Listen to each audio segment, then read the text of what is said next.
Metode elemen hingga atau finite element method.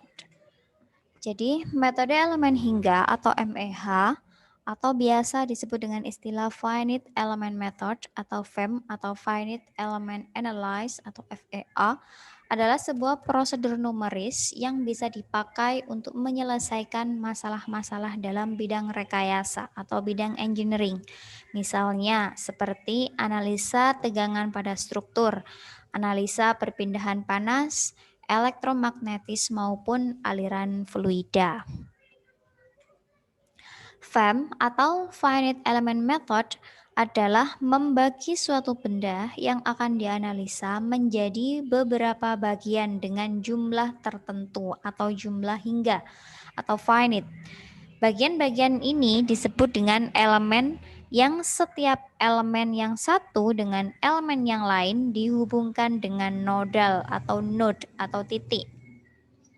Kemudian dibangun persamaan matematika yang bisa merepresentasikan benda tersebut.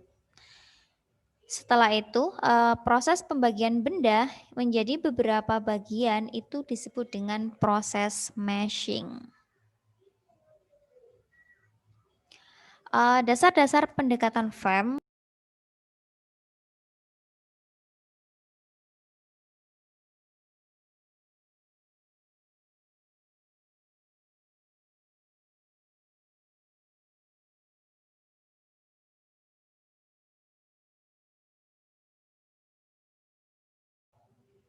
Plate ini harus di-meshing dulu menjadi bagian-bagian yang lebih kecil berbentuk segitiga untuk mencari solusi berupa distribusi temperatur pada plate tersebut.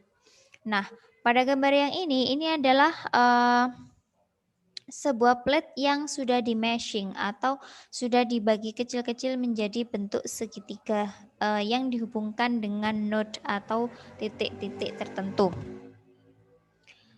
Nah, pada dasarnya kasus ini dapat diselesaikan dengan cara langsung, yaitu dengan persamaan kesetimbangan panas atau heat balance equation.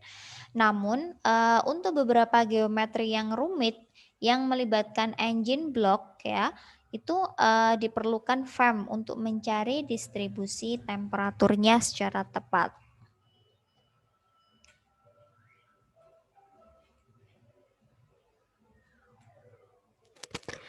Beberapa langkah dasar dalam metode elemen hingga yaitu ada langkah yang pertama yaitu adalah processing phase. Dalam processing phase ini apa saja langkah-langkah yang perlu dilakukan? Yaitu yang pertama adalah membuat atau menentukan daerah yang akan diselesaikan menggunakan metode elemen hingga. Kemudian menguraikan masalah menjadi nodal-nodal atau menjadi elemen-elemen kecil. Yang kedua adalah mengasumsikan bentuk fungsi untuk menggambarkan sifat-sifat fisik dari sebuah elemen yang merupakan pendekatan fungsi kontinu yang diasumsikan untuk menggambarkan solusi dari sebuah elemen. Yang ketiga adalah menyelesaikan persamaan untuk sebuah elemen tersebut.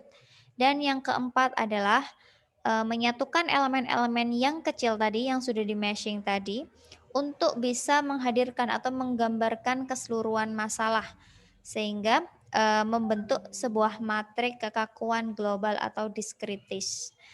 Kemudian yang kelima adalah menetapkan kondisi batas atau kondisi awal dan kondisi pembebanannya. Langkah yang kedua adalah solution phase, yaitu memecahkan satu set persamaan aljabar linier atau aljabar non-linier secara cepat untuk mendapatkan hasil nodal seperti nilai perpindahan panas pada nodal-nodal yang berbeda atau nilai temperatur pada nodal-nodal yang berbeda dalam masalah perpindahan panas. Yang selanjutnya adalah post processing phase. Nah, pada sesi ini kita akan mendapat informasi penting seperti misalkan nilai sebuah tegangan atau nilai stressing dalam analisa statistik. Kemudian kita juga bisa mendapatkan distribusi atau kecepatan mekanika sebuah fluida atau kita bisa mendapatkan distribusi temperatur, dan lain-lainnya. Nah, perkembangan metode elemen hingga itu dimulai pada tahun 1950-an yang dikembangkan oleh Boeing dan Bell Aerospace. Nah, metode ini dikembangkan pada awalnya untuk metode industri pesawat terbang. Pada tahun 1950-an juga, Turner dan kawan-kawannya mulai menuliskan artikel jurnal pertama metode elemen hingga. Jurnal ini berisi tentang bagaimana menjabarkan sebuah formulasi elemen, kemudian dan bagaimana elemen matriks itu terbentuk. Pada saat itu memang belum menggunakan istilah finite element method ya. Pada tahun 1960, istilah metode elemen hingga itu pertama kali digunakan. Nah, metode elemen hingga ini adalah sebuah terjemahan ke bahasa Indonesia ya. Bahasa Inggrisnya yaitu tadi FEM, yaitu Finite Element Method. Nah, pada awalnya perkembangan MEH ini cukup lambat karena pada saat itu ketika tahun 1960-an kemampuan komputer saat itu masih sangat terbatas untuk kegunaan dari MEH dan beberapa metode matematik yang masih kurang solid dalam hal pembuktiannya. Namun Zankiewicz, Iron, Owen, dan Gallagher terus mengembangkan metode MEH ini. Seiring dengan perkembangan waktu, maka perkembangan komputer itu mulai berkembang. Yang awalnya permasalahan-permasalahan yang rumit itu sulit diselesaikan dengan program komputer karena programnya yang terbatas. Nah, karena perkembangan komputer ini mulai cukup baik, maka permasalahan-permasalahan yang dapat diselesaikan dengan metode MEH dengan bantuan komputer ini semakin bervariasi. Pada tahun 1965, software atau program pertama yang disebut dengan Nastran ini dikembangkan oleh NASA. Kemudian pada tahun 1969 program ANSYS ini mulai dibentuk atau mulai dikembangkan oleh John Swanson. Kemudian pada 1978 ada Abacus, yaitu sebuah metode, sebuah program yang khusus dibuat untuk problem non-linear, dan LISDYNA khusus untuk program non-linear yang dibuat oleh John Hallquist dari Livermore National Laboratory. Nah, contoh-contoh aplikasi dalam metode elemen hingga. Menurut Hopner tahun 1975, MEH digolongkan menjadi 3 kategori, yaitu yang pertama adalah problem equilibrium atau problem steady state. Yang kedua adalah problem eigenvalue.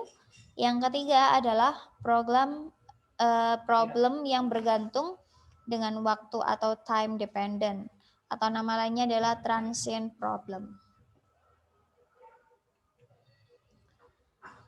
Sekarang kita bahas satu persatu. Problem equilibrium atau problem steady state ya.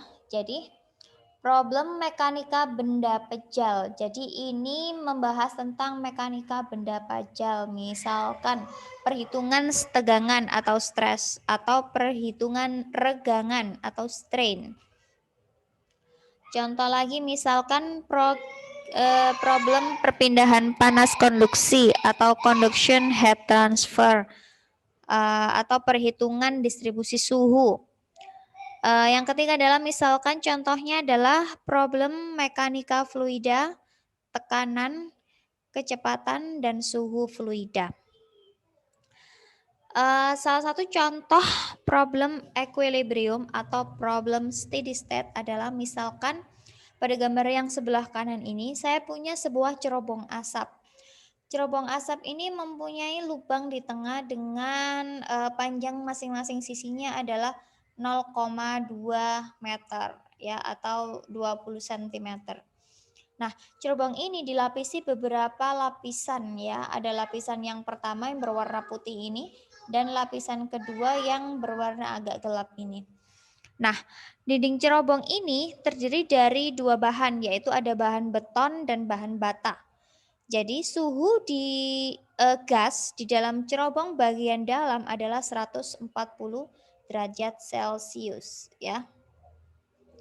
Jadi yang di sini adalah 140 derajat Celcius. Kemudian suhu udara di bagian luar adalah di sini adalah 10 derajat Celcius ya. Ini bagian luar dari cerobong itu tadi. Ini mungkin di daerah yang subtropis ya, ada suhu 10 derajat ya. Kemudian variabel yang ini kita ketahui adalah suhu pada sisi luar. Jika suhu terlalu tinggi maka lapisan beton harus dipertebal ya. Jadi kita akan mengetahui variabel-variabel yang akan kita cari, yaitu berapa sih distribusi suhunya di masing-masing lapisan ini, sehingga kalau distribusi di luarnya ini terlalu tinggi maka lapisannya ini harus dipertebal ya, agar distribusi 140 derajat Celcius ini menjadi tidak terlalu tinggi di bagian luar beton itu tadi.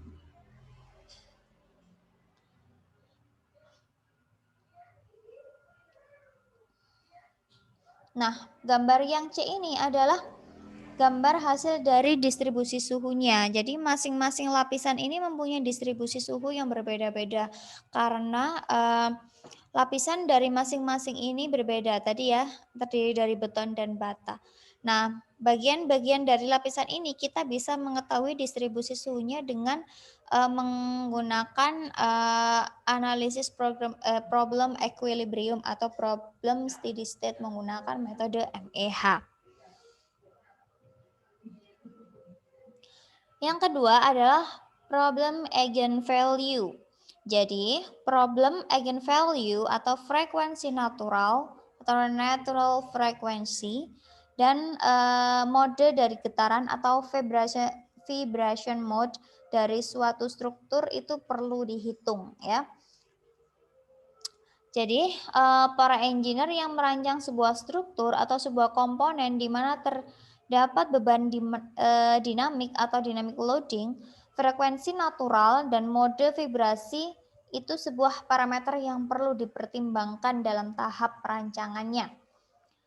Misalkan contohnya adalah pada hard disk ya. Jadi hard disk itu kan sebuah perangkat yang sangat sensitif terhadap getaran, terutama getaran arah radial.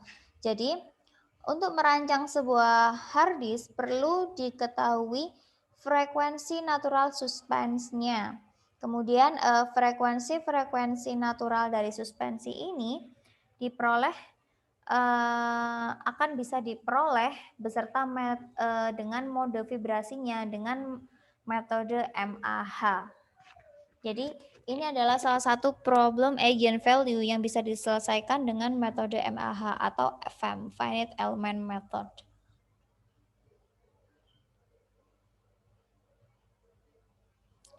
Yang ketiga adalah problem time dependent atau problem yang bergantung dengan waktu atau transient problem. Jadi kita gunakan lagi contoh cerobong asap tadi ya. Sebelum gas mengalir di dalam cerobong, suhu dari dinding cerobong sama dengan suhu udara di luarnya. Jadi intinya sebelum mesinnya itu nyala, suhu di luar itu di dalam ini sama ya. Suhu di sini sama awal mulanya ya. Karena kan tidak ada gas yang mengalir, jadi tidak ada panas yang mengalir. Awalnya suhunya sama. Nah, kemudian ketika sesaat setelah gas panas mengalir, nah gas di dalam cerobong ini itu kan suhunya adalah 140 derajat Celcius ya. Kemudian pada waktu tertentu dia akan mencapai equilibrium atau mencapai steady state, yaitu kesetimbangan antara suhu yang di dalam dan suhu yang di luar. Itu yang disebut dengan equilibrium. Nah, jika kita ingin mengetahui progresi suhu dinding mulai gas mengalir, maka dianalisis menggunakan mechanical APDL atau ANSYS Parametric Design Language, sehingga distribusi suhu pada dinding cerobong dapat diprediksi. Bagaimana bentuk prediksinya? Yaitu dalam 20 detik pertama di mana gas itu mengalir, itu berapa distribusi suhunya. Kemudian 40 detik kemudian berapa distribusi suhunya, 60 detik dan 80 detik kemudian. Nah, masing-masing dari waktu ini dapat diprediksi berapa suhu distribusi masing-masing lapisannya menggunakan itu tadi mechanical APDL atau ANSYS Parametric Design Language. Baik, sekian. Terima kasih sudah menyimak. Wassalamualaikum.